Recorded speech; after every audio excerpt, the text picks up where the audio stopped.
My cousins have property basically in the middle of nowhere. They have a huge farmhouse, a barn, stables, and everything. Every year for Thanksgiving, we drive up to their place to celebrate. They have a huge house and it has plenty of space for everyone.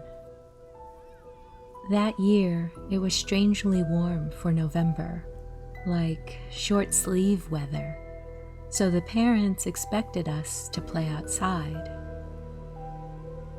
My eldest cousin John suggested we play hide and seek. Before we all scattered, he pointed to the abandoned guest house and said that it was haunted. We laughed because John was a big liar and no one believed him. But, oh boy, he sure was right. George, my other cousin, dared me to hide in the guest house.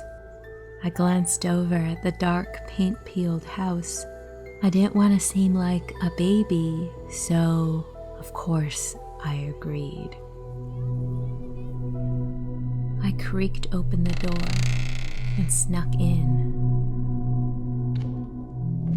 I then went up a decayed set of stairs to the second floor and ran into the first room I saw.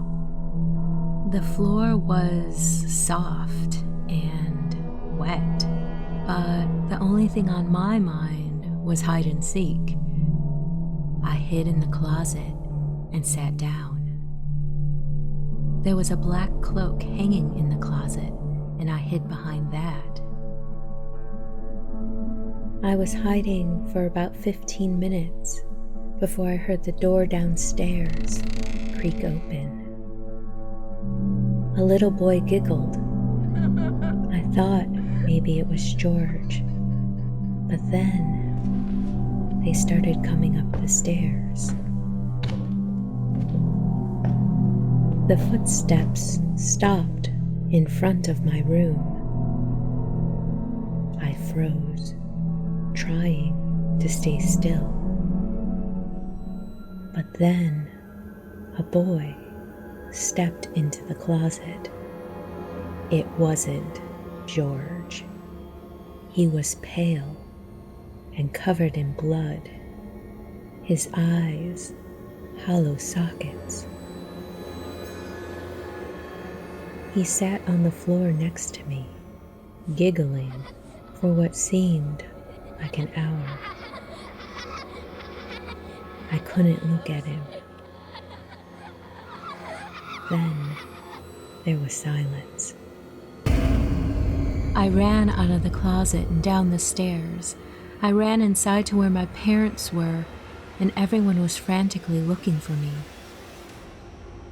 I told them everything. John gave me a look. "I warned you it was haunted," he said. Turns out, the same thing happened to him when he was little.